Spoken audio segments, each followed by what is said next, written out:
Welcome to the Becoming Baby Ready podcast, your podcast for queer family planning. My name is Sam, and throughout this podcast, you'll hear me have conversations with professionals who work alongside people who want to start and grow their families, as well as parents of intentionally created families. Everyone I speak to identifies as being part of the 2S LGBTQIA+ community. This is your opportunity to learn answers to questions you didn't even know you had.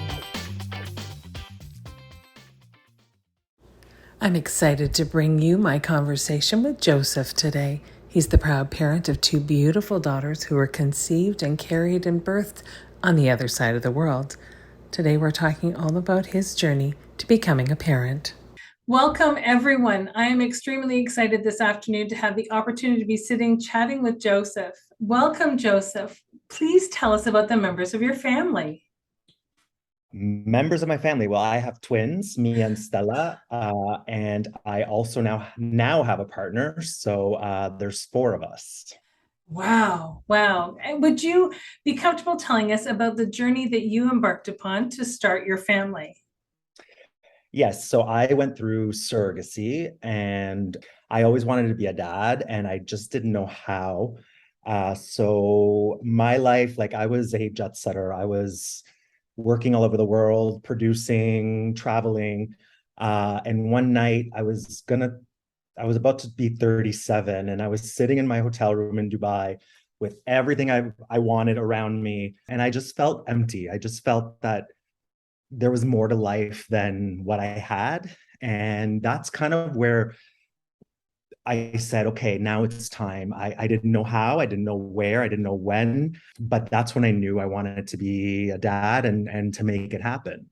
And then from there, I did a lot of research. I was looking into adoption.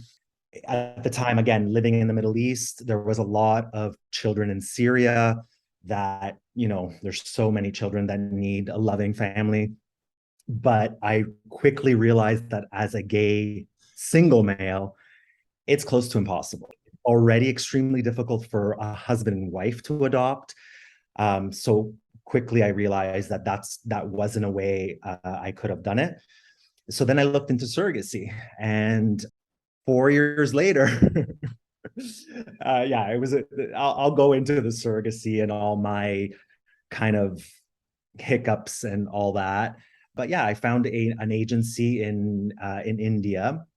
And then when I was ready to do it, India had just passed a law that one of the intended parents had to be Indian. So that was a no-go. But then the agency had opened up other agencies in other parts of the world, and Kenya being one of them. And they were advertising same-sex couples or single male that they could have done this process, which wasn't the case, but we'll get to that. Oh. Anyway, so I started, that's how I started. My girls were born in Kenya. And yeah, that's kind of how I started. Wow. And it's a huge journey to go on. And as you say, it's then making the decisions of how to make it happen. You've got part of the process, but you don't have the whole process available to you. So what can you do? What did you do? Did you use an egg donor? Did you find someone that you knew? Yes. How did you go about that So, process? no, so basically the agency sent me, it's kind of like a sperm bank for women, but for men, they sent me a catalog of women that I saw what they looked like. I saw their education, I saw their health, kind of everything, a rundown of who they are. And I chose one of those eggs, one of those women, and for her eggs, I went through 5 embryo transfers. So Oh, the surrogacy journey is definitely a roller coaster. And anyway, I went through five. And so after the fourth unsuccessful embryo transfer, the agency said, maybe it's time you choose a new egg. And so that's what I did. And then I got twins. So yeah, so I chose the egg. I went down to Kenya on my 37th birthday to deposit. And yeah. wow.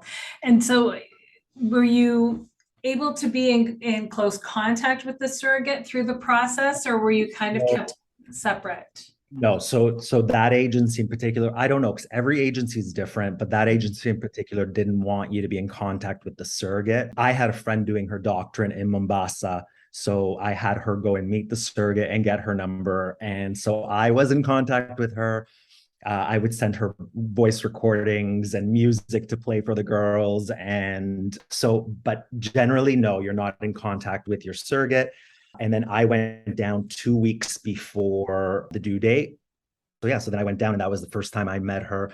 And I have everything on YouTube. I recorded my whole journey, and Amazing. it was mostly one for me and also for the girls, because when they turn 18 and they say, I hate you, I'll be like, listen, this is what I went through to have you. So no, but it was something to do like for me that I wanted. And also because I found that there's not much information out there, especially for a gay man, if they want to do this process. So it was kind of my way of like putting it out there. And in fact, I'm really happy I did, because I get a lot of contact, a lot of people contacting me that are thinking about it or are in a step, or and I found that, I mean, I don't know the answers. Every surrogacy agency is different. Every situation is different, but I find that people just want someone to talk to, someone that understands. Because I mean, I explained to you, it's a really long and painful journey. And I had stopped telling people, like after the third embryo transfer, like some people would be like, oh well, third time's a charm, or like stupid comments that when you're not in it, I mean, they didn't mean anything wrong by it, but it's just not something so by the end of it, I just didn't tell anybody. And so just to be there for someone, whether it's just to like listen to them and have them understand that there are people out there that have gone through it. And yes, it is difficult, but you'll get through it. Absolutely. Absolutely. I spoke with another couple through this process as I'm recording for the show who live in a country where surrogacy and adoption for gay men is still illegal. So it isn't even an option in their own country. They have to investigate elsewhere. Yeah, well, that's the same as in Italy. So we'll get into the problems I had in Kenya, but yeah, basically I couldn't even get their Italian passport because it's illegal in Italy. Or even when I was looking for an egg, I wanted dark features and I wanted either Italian or Arabic looking, or that look is what I wanted. And in all those countries, it's illegal. So Right. there was no eggs from those countries because, it's not legal. And No. not even for a gay man or a gay woman, Just in or general. just in general, it's illegal. So, Mhm. yeah. Yeah. And that's heartbreaking because it isn't just the gay community that meets obstacles when conceiving family members, right? I It's quickly learned that, yeah, there's, especially like, for example, in the Middle East, there's an infertility clinic at every corner, because after the Kuwait War, a lot of women have difficulty conceiving, so I mean, it's a lot more, and it's such a taboo, especially, and I could understand for a woman who is married and wants to have a baby and she can't have a baby, or she needs help having a baby. So I understand that, it's difficult for her to speak about it, but it's so common. It's crazy to oh, know like how many people need help when mhm, mhm. when wanting to have a child. Yeah, absolutely. We all know that in our community, having a baby is something that is always done intentionally. It doesn't happen by happenstance. It's something that's planned out methodically and researched as you've explained. But it's also never free, or almost never free, unless you get really lucky with a good friend, perhaps. But are you willing to explain to us just a little bit about what kinds of costs you had to incur in order to be able to be a family? Yeah, so I spent in total, probably with travel and hotels and everything, about 100,000 US, which is a lot cheaper than doing it in places like Canada or US. Mhm. My agency, I was lucky enough. like I didn't have to pay for each embryo transfer. A lot of agencies, Mhm. especially in North America, you have a package that starts, whatever it is, and then each, if it's not successful, you're paying again and again and again and again until, so in total, oh God, how much was it now? Probably about, like, just for the surrogacy, about 60,000, what I paid. And this is an Indian company and in Kenya. So Right. So each bit part takes its piece of that. And yeah, wow. It's not, and someone was saying to me that especially when it comes to surrogacy, you sort of, and in general, in just trying to grow a family, you take the amount that you've been quoted and bank for, and then add 50% because there's likely going to be other costs that come up that you weren't even anticipating because nobody anticipates them. yeah, Does that sound right? yes, yeah, because it's, then I mean, I paid that, then it ended up being twins, so there's more of a cost. Then, like what I was saying before, Mombasa is a very Islamic country. So 10 days before I went down, my mom came with me, but 10 days before I left, the agency called and said, you have to have a woman with you, not my mom, like an actual Right. woman that's like your wife, or else they won't give you the child. So if you didn't have someone come with you, it would have been $10,000 to have them find someone to to bring. Yeah, there is a lot. Like you just don't know. Like then if you want to do genetic testing, it's more money. If you want to do this, it's more like it's like a la carte type thing, which is so weird to say, but Yeah. But it's a business, right? And that's at the exactly. end of the day, that's how you have to almost look at it in a case like that because of the costs and things associated. Hold on for just a moment. We'll be right back. If you're currently pregnant, then you should know that your umbilical cord and placenta are super rich with stem cells. These stem cells have been used to treat type 1 diabetes, different types of cancers, heart disease, multiple sclerosis, cerebral palsy, and more. With Anja Health, you can actually freeze these stem cells at birth, so your family always has access to that perfect match for your family to use for future disease treatment. To do this, just bring an Anja Health kit with you to birth, tell your provider to place the umbilical cord and placenta in the kit, and then call us for pickup. Get your kit today at anjahealth.com, and don't forget to use the code babyREADY for a surprise discount from babyREADY Live. Are there any words of caution that you would share with members of the 2S LGBTQIA plus community who are embarking upon a journey similar to that which you chose? Well, just really know what the laws are in the country you're in. For example, once the girls were born, besides all the like Kenyan problems I had problems coming back into Canada. So I was born in Italy to a Canadian mom, so it made me I'm a Canadian citizen, but it makes me second generation Canadian, which my kids do not get automatic citizenship. So we were stuck in Kenya. It just and I knew about this, and I even researched it and contacted the embassy before the girls were even embryos, and I was given wrong information at the time. So that's what happened to me. But really do your research and really know what it's like. If I wouldn't take anything back because I love my girls, and my girls wouldn't be Stella and Mia if it what didn't happen that way. But just the toll it took on me, having two newborns in a third world country with no running water, trying to deal with their legal sides, trying to it's a lot. So just know when you're going into it, use a reputable agency. There are people that do it alone, or that find a surrogate, or the legalities of things. Just make sure you have a lawyer with you, you read all the contracts, and just research. Right. Oh, for sure. Now, you said that you are also Italian ancestry as well. I have So Italian citizenship. so do So you basically, when we were in Kenya, I did all the paperwork. Once the girls were born, we flew to Nairobi because the Canadian embassy was in Nairobi. got all the DNA tests, and there's a whole bunch of paperwork you got to do. I filled it all out. Everything was fine. Everything was great. Then we went back to Mombasa.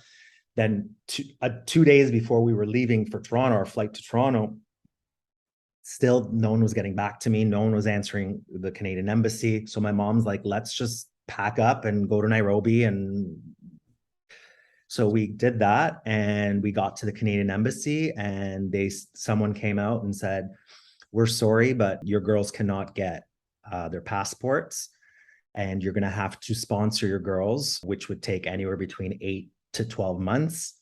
Oh my God. And so you have to stay in the country, or you can go back to Canada, but the babies have to stay in the country. And so thank God I was on social media, and my followers are absolutely incredible. I have all the moms follow me, and they've been through, like they were there with me from the beginning, and they just bombarded the embassy with emails and calls. And finally the embassy's like, just take a temporary travel document and go. I'm like, please just go. And that was the thing. So I was also Italian. So I called the Italian embassy. I'm like, okay, I need to get a passport. So I called the Italian embassy. I'm like, I had my girls here in Kenya. Can you please? They're like, oh yeah, no problem. Just come in, bring the mom and the baby.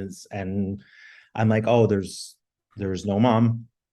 And they didn't understand. And then they realized, and they're like, yeah, we can't help you. And so, yeah, I was just stuck in a country. And so that's what I mean. Like, it's just already, when you have a baby, it's a lot. It's when you have one baby, it's a lot. One baby, you it's have a lot. two. I had two, and yeah. so the last thing I needed to worry about. And I remember we in getting to Nairobi, after we were 7 hours, and I mean, just people. Anyway, we were 7 hours with my mom there in the embassy, not had slept at all, because we were on the flight the night before.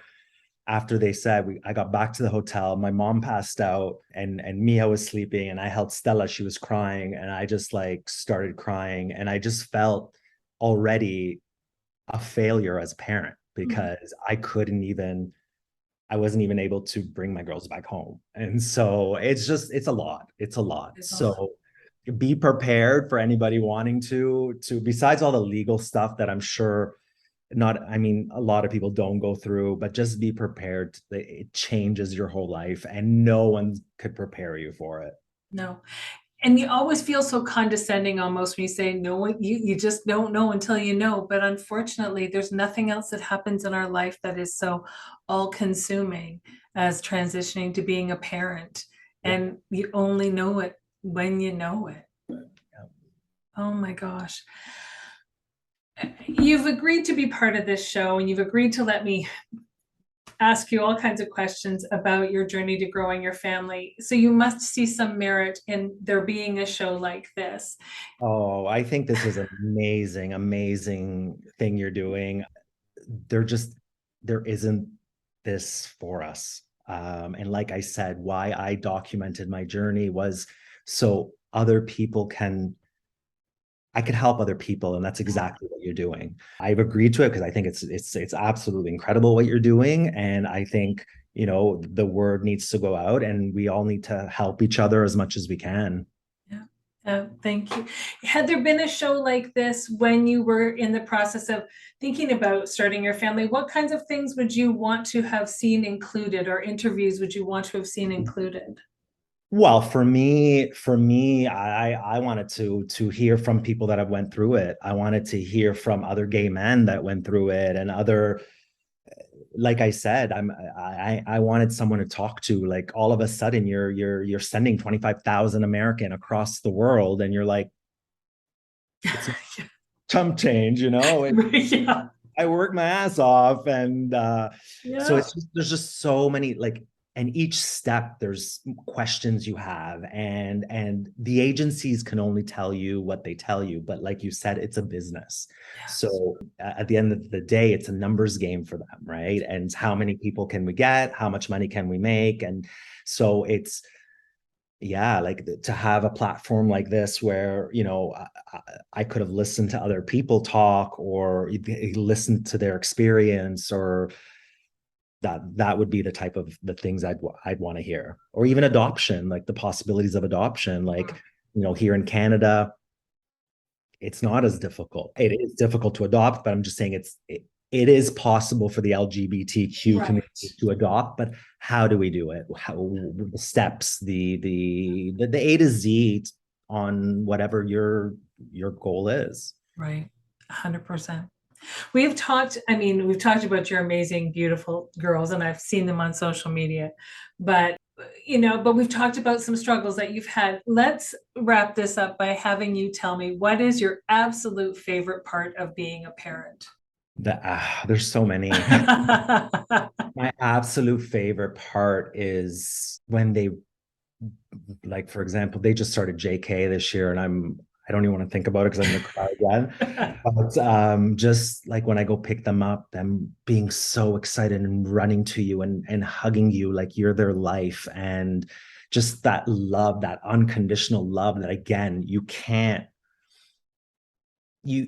describe unless you go through it. It's just love, and you're seeing these little humans growing, and like the similarities and like the traits they have from like my mother, or the traits they have from my father or my brother, or it's so beautiful to see. Yeah, there's so many. I can't give you one. I can't. Fair enough. I haven't done this with anybody else in our parent group, but of interviews. However, you do have quite a platform on social media, and you do have quite a story to share on YouTube. Would you tell everyone how can they find you so that they can learn more about answers to some of their questions through some of your journey? So I'm the Dad Diaries, and so on Instagram, the daddiaries.ca, or on YouTube, the Dad Diaries, or daddiaries.com, my website, and everything from A to Z is on my YouTube. Now my Instagram is, yes, I had the surrogacy, but now it's just being a dad and me complaining all the time, and just funny stuff. And yes, but yeah, the Dad Diaries, it's you'll find me. Absolutely. Fabulous. I am so grateful that you took the time to chat with us today. Thank you so much, Joseph. No, thank you for having me on, and it's amazing what you're doing. And next year we're live. None of this 100%. Virtual stuff. We need to be live. 100%. Excellent. Absolutely. We'll do it next year for sure. Thank you for joining me today on the Becoming Baby Ready podcast. If you have a story that you'd like to share, or you know someone who might, if you're a professional who works in the capacity of helping people start and grow their families, and you identify as being a part of the 2S LGBTQIA+ community yourself, then please don't hesitate to reach out. We always have room for more stories to share, and there's always more learning to do.